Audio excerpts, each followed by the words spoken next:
বেটা নিলয় রাত হইলে কিস্তি কি একটা অশান্তির মধ্যে আসি রে ভাই।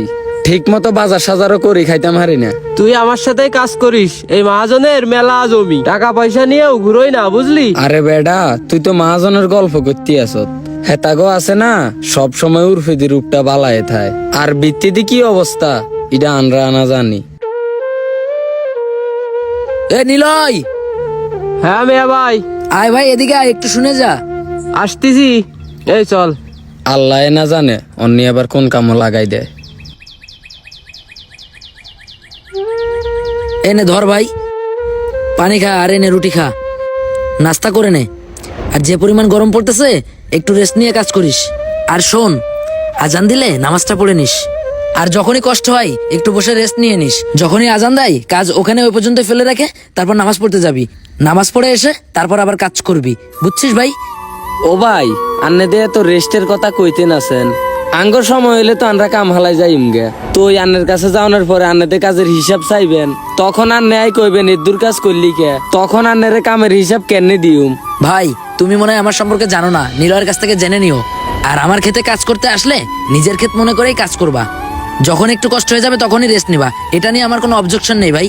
এখন নাস্তাটা করে নাও। ও ভাই এই জীবনে বহুত গৃহস্থের কাম করছি, হেতাগো মুখের আচার ব্যবহার হুনলে মনে হয় কাম হালাই কতন গালাগালি করি, কিন্তু আন্নের মুখের বাসায় তো বালাকা ভাই। ভাইরে, আমার মুখের ভাষা ভালো কিনা বলতে পারবো না, কিন্তু আমি একজন দিনমজুরের কষ্টটা বুঝি, খেটে খাওয়া শ্রমিকদের কষ্টটা বুঝি। কারণ আজকে আমার যে পজিশনটা, এটা আল্লাহর রহমত আর তোমাদের দোয়া। কিন্তু আমিও একদিন তোমাদের মতো ওই পজিশন থেকে আজকে এই পজিশনে আসছি। আমি মহাজনদের থেকে অনেক খারাপ ব্যবহার পাইছি, তাই আমি চাই আমার ক্ষেতে যারা কাজ করে তারা যেন এই কষ্টগুলা, এই ব্যবহারগুলা যেন না পাই। তার মানে কি ভাই আন্নেও কি আঙ্গ মতন কামলা আছিলেন? হ্যাঁ ভাই, আমিও কামলা ছিলাম, আমিও মানুষের ক্ষেতে কাজ করতাম। কিন্তু একটা দিনের কথা আমার স্মরণে আছে। আমি যখন একজনের ক্ষেতে কাজ করতেছি তখন তাড়াতাড়ি কাজ কর, এই বয়সে যদি তোকে গতন না নড়ে। এই জোয়ান বয়সে তো মানুষের খাটতি হয় নাকি? ওরে ভাই জোয়ান তো আপনিও ভাই, কিন্তু আপনি তো পকেটের ভিতর হাত দিয়ে বসে আছেন। ওই পাশের ওই ক্ষেতটা বান্ধে থসলাম একা একা, আবার এটাও পুরো বান্দি করছেন। আমি একা কলাম আর একটা কামলা নীতি আপনি নেননি। এখন আমি করবো তো ভাই, আর আপনি পকেটে হাত দিয়ে খালি অর্ডার করেন। আমি পকেটে হাত দিয়ে থাকবো না তো কোনে হাত দিয়ে থাকবো? তোর জন্য নিছি কেন, আমি কাজ করবো তা? যাই হোক ভাই, আজান দিচ্ছে, নামাজটা একটু পড়ে আসি ভাই। নামাজটা পড়ে এসে তারপর কাজ শুরু করি। এখন নামাজ পড়তে গেলি তুই কাজে মেলা পিছ হয়ে যাবি। এই পায়টা উঠোইছে তারপর যাবি নামাজ পড়তে। ভাই নামাজটা পড়তে বেশি টাইম লাগবে না, ওইখান থেকে উঁচু করে গামছাটা বিছাই একটু নামাজ পড়ি। নামাজটা পড়ে এসে তারপরে কাজ করতেছি ভাই। হ্যাঁ নামাজ তুই কায়দা পড়ে নিস না, আপাতত এখন কাজ ডাক হয়ে রাখ। আর আকাশের অবস্থা দেখেছিস ভালো না, যে কোনো মুহূর্তে বৃষ্টি আসতে পারে। বৃষ্টি আসার আগে ধানগুলো আমার বাড়ি নিয়ে যেতে হবে। ভাই অবশ্যই, আমিও তো চাই আপনার ধানটা যেন না ভিজুক, আপনি ধানটা যেন সুন্দর মতো বাড়িতে উঠাইতে পারেন। কিন্তু আমি নামাজটা পড়ে নিয়ে অনেকক্ষণ ধরে কাজ করলাম তো ভাই, একটু কষ্ট হয়ে গেছে। আর আপনি এই সুযোগে এক প্যাকেট বিস্কুট আর একটু পানি এনে দেন আমার জন্য। এই যে এখন আবার নাস্তা, তোরে আমি বললাম আকাশে মেঘ, ধানটা তাড়াতাড়ি বান, বাড়ি উঠতে হবে। এখন খাতি গেলে হবে দেরি, নামাজ পড়তে গেলে হবে আরো দেরি। আসলে মনটাই কয় তোকে জন্যই আর নানি। ভাই খিদেও লাগেস তো, খুব কষ্ট হচ্ছে। পেটে বল না থাকলে কাজ করবো কি করে বলেন? আপনি তো সকাল থেকে সে কাজের সাইডে দাঁড়ায় আছেন, একটু রেস্টও নিতে দিচ্ছেন না। আমাদেরও তো জীবন ভাই, একটু রেস্টও নিতে দেন আপনি। বুঝলাম না ভাই তোর সমস্যাটা কি? একবার বলতেছিস নামাজ পড়বি, একবার বলতেছেন নাস্তা নিয়ে আসেন নাস্তা খাবো, আবার বলতেছিস রেস্ট নেবো। তুই এখানে কাজ করতে আসিস না শ্বশুর বাড়ি বেড়াতে আসিস? ভাই আপনার কি মনে হয় যে আমি আপনার কাজ কম করে দিই? আমার আব্বা সারা বছর আপনার আব্বার জমি দেখাশোনা করে এসেছে, কাজ করে এসেছে।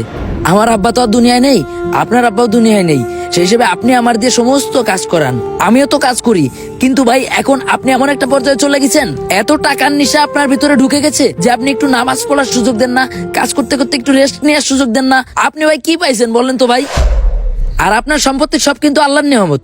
আপনি আজকে মহাজন দেখে যে আমার সাথে খারাপ ব্যবহার করতেছেন, এটা কিন্তু আপনি ঠিক করতেছেন না। আল্লাহ কিন্তু আমার জায়গায় আপনাকে আর আপনার জায়গায় আমাকেও রাখতে পারতো। ওরে ফকির নেই, তুই নীতি কথা মারিস নে। তুই আমার জায়গায় থাকার যোগ্য না, তুই যে জায়গার যোগ্য আল্লাহ তোর ঠিক সেই জায়গায় রেখেছে। ভাই আপনি এরকম অহংকারী কথা বললেন না, আল্লাহ চাইলে সবকিছু সম্ভব। সম্ভব, কিন্তু তোদের জন্য সম্ভব না। তোর বাপ মরার আগ পর্যন্ত আমাদের বাড়ি কাজ করেছে, আর তুইও মরার আগ পর্যন্ত আমাদের বাড়ি কাজ করবি। তোর যত গোষ্ঠীতে যত লোকজন আছে, পোলাপান বাইল বাচ্চা সব আমার বাড়ি কাজ করে মরবে। আপনার ভুল ধারণা, ভালো দিন একদিন আসবে, আর আমি কঠোর পরিশ্রম করে ভালো দিন অবশ্যই আনবো। আর আপনি আমাকে ছোট করলেন না।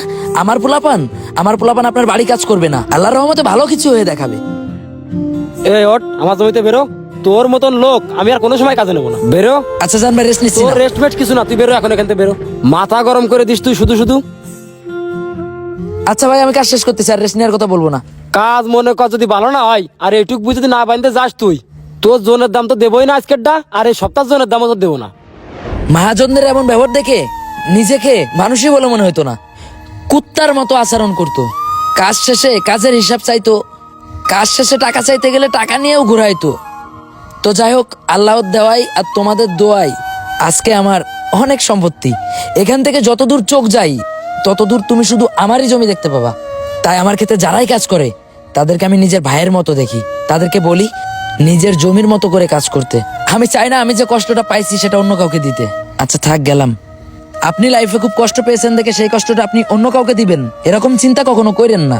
আপনার আন্ডারে যদি 5টা লোক কাজ করে তাহলে নিজেকে খুব ভাগ্যবান মনে করবেন, এটা ভেবে যে আপনি কাজ করতেছেন না, করাচ্ছেন। আর আপনার ওসিলাই 2-5 জন তাদের সংসার চালাচ্ছেন।